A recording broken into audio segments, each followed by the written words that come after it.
Hey guys, welcome to results and reaction of WrestleMania 29 right here on the Matt Rundown. I'm Trev as usual, and we didn't have any heel turns, and Ziggler didn't cash in. Seems like WWE kind of played it safe. If you guys saw the pre-show, I'll start with that. The Miz did defeat Wade Barrett to win the Intercontinental Championship. And yeah, that match wasn't too spectacular, but you know, it is what it is for a pre-show match. He won with the figure four. Wade Barrett tapped. You know, they didn't have the Brodus Clay and Rhodes Scholars match. You know, I don't think anyone was really too upset about that. You know, there's only so much time for the card.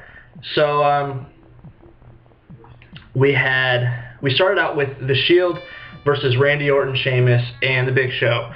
And lo and behold, Randy Orton did not turn heel. Now, between him and John Cena, I thought that it was very likely Randy Orton would turn heel. He said it in the past very publicly that he wanted to be a heel. He prefers being a heel. And I personally think he works a lot better as a heel. But it was a decent match. The Shield would end up getting the victory. There was a spot where Sheamus was crawling to tag the Big Show. Randy Orton tagged himself in and ended up losing. Randy Orton ended up getting pinned because of that. The Big Show got pissed and he knocked out Sheamus and Randy Orton. So basically what we learned about this match is that the Shield is still a good team and the Big Show is still a heel. Wonderful. Fandango would beat Chris Jericho. Decent match. You know, I don't think anyone was really shocked that Fandango won, since the purpose of this was just to put him over. He got a quick little roll-up win there. Kane and Daniel Bryan, Team Hell No, would retain the tag team titles against Dolph Ziggler and Big E Langston. Speaking of Dolph Ziggler, why in the hell would you not try to cash in your Money in the Bank contract at WrestleMania? It makes no sense to me. Del Rio won, not surprising. Jack Swagger's probably going to go away for a bit after that arrest for weed and whatnot. But I just kind of find it a little idiotic that Ziggler wouldn't cash that in. Punk versus Taker was definitely a pretty good match.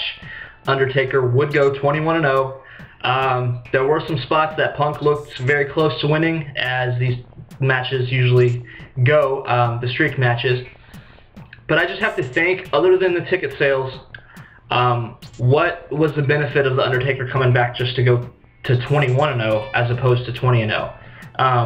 Unless Vince is trying to keep it going till WrestleMania 30, you know, and have him retire after WrestleMania 30, so that the 30th anniversary of WrestleMania would have a big flagship Undertaker streak match. That's how it seems to me, but yeah, Taker gets the win here. Now, Triple H and Brock Lesnar was pretty brutal for a while.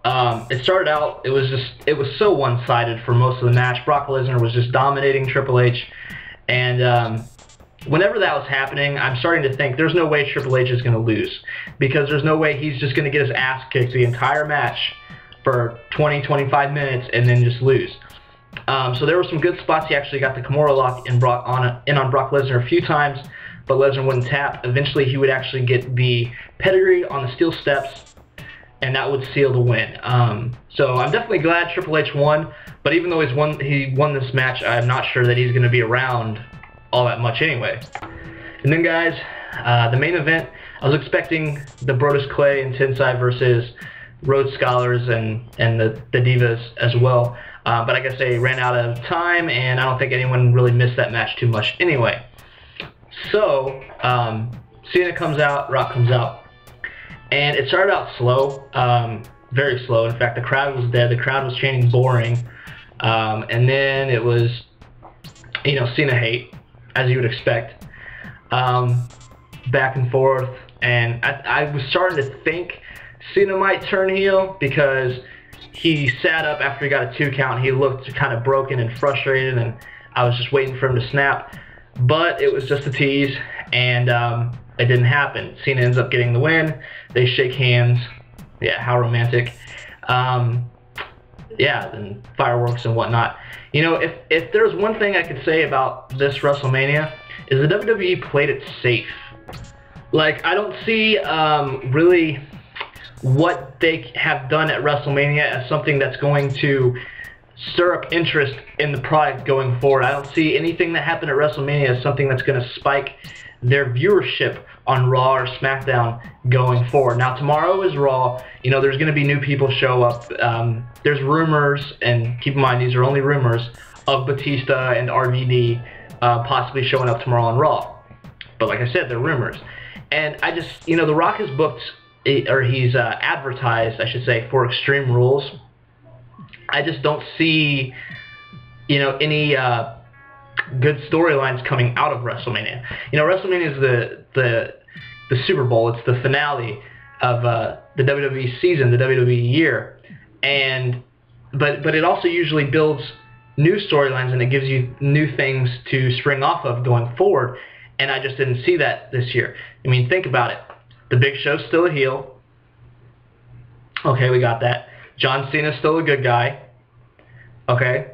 Alberto Del Rio's still the champion. Okay. Team Hell No's still together. Okay. Dolph Ziggler still doesn't have a contract, or doesn't have hasn't cashed in his contract for the title. Okay. I mean, The Undertaker still has his streak. Okay. Punk's going to be gone, most likely for a few months. Oh, Fandango has finally wrestled. So we have that now. Out of WrestleMania, a $70 pay-per-view. The only new thing that we can spring off from is that Fandango has actually wrestled a match. Yeah. Other than that, everything is pretty much the same. So I don't know where we go from here. But anyway, guys, I'm going to be expanding on this a lot more on Tuesday. Now, remember, this week is going to be the start of the separate shows for WWE and TNA. WWE shows are going to be on Tuesday, TNA on Friday. And you can believe this Tuesday I will definitely be speaking more about this, especially after Raw has happened, and we can get a better look at what's going to happen from here. Oh, I also forgot to mention this match, Ryback versus Mark Henry. Mark Henry got the win. Ryback ended up getting the shell-shocked afterwards. It was very boring. But anyway, thanks for watching, guys. I'll see you next time. I'll see you later.